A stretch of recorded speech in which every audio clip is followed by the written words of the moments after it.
Hello everyone.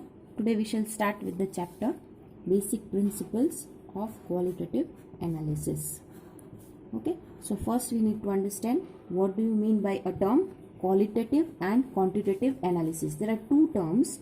Say one is quantitative analysis and the other one is qualitative analysis. These two types of analysis we'll be doing during the practicals. So quantitative analysis means what? It gives you the quantity, or you say the amount of substance present in the given solution, or you say amount of components present in the substance. You determine the amount present, how much, right? This is the quantity or quantitative analysis, how much it is present.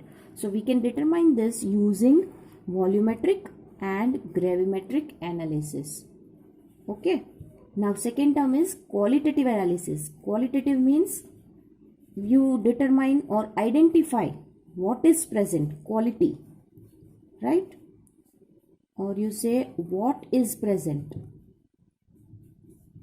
So it is actually the detection and identification of the constituents which is present in the substance or in the mixture of the substance.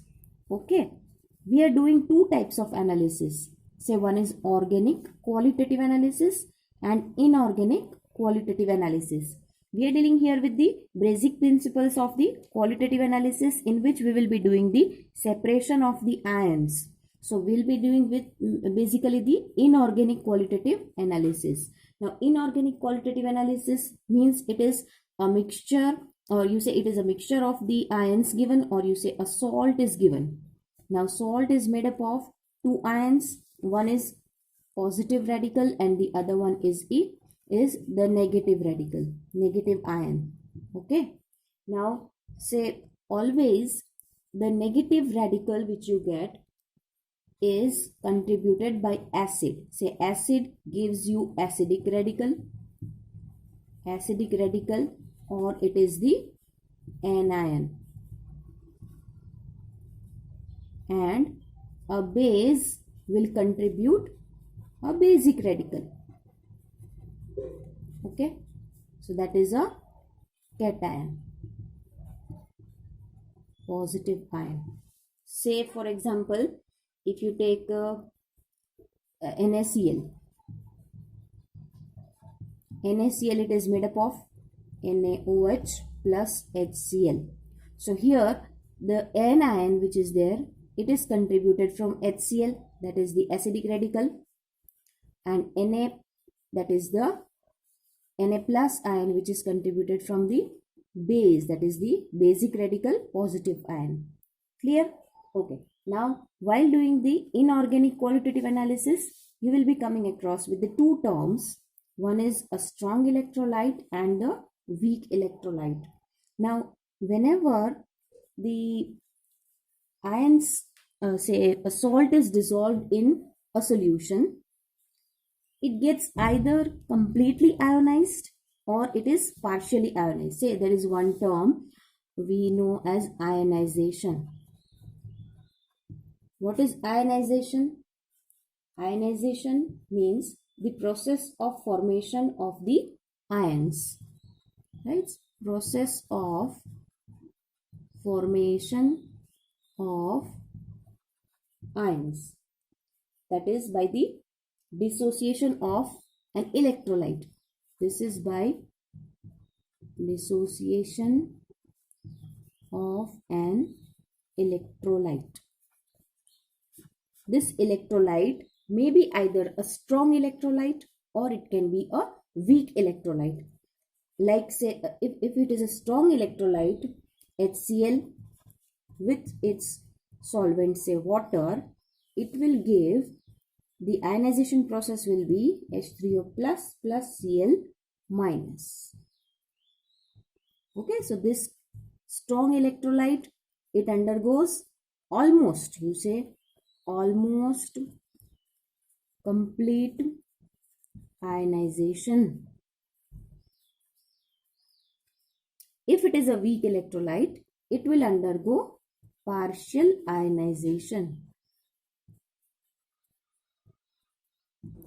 Now first of all, you need to understand few basic terms for understanding the separation of the ions that we will take further in this chapter. First term is solubility. Now what do you mean by solubility is, say one is a salt and the other one is a solution which we are taking, a salt and that is dissolved in solution, which makes a solution, right? So the maximum amount of salt that can be dissolved, how much? In a definite volume of a solution. This is termed as solubility of that salt. This is termed as solubility. Okay, so it is the maximum amount of salt which is dissolved in a definite volume of a solution is termed as solubility. Second term is saturated solution. Saturated solution. Now what do you mean by a saturated solution? See, we know a solution, it is made up of a salt, right? Now into this solution we cannot add more amount of the salt. A salt which is taken, it is to be added and we get a solution, right? But to this solution, this much amount of salt is added. Now more amount of salt you cannot add to that solution. So this is termed as a saturation point. Saturation point means after this point, the more amount of solute cannot be dissolved.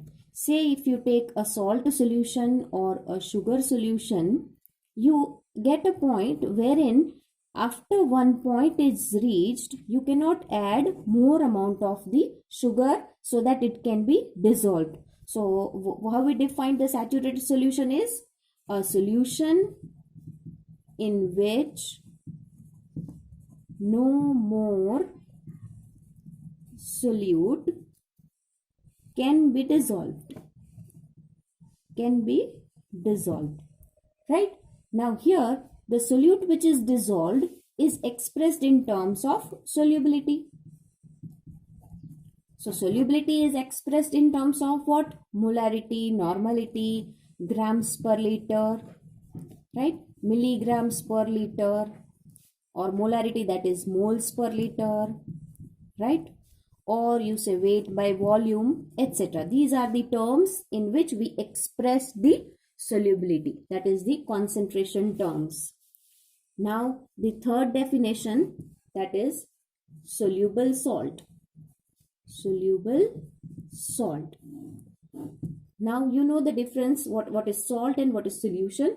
So here the saturated solution is obtained. Saturated solution is obtained. Now if the concentration of this saturated solution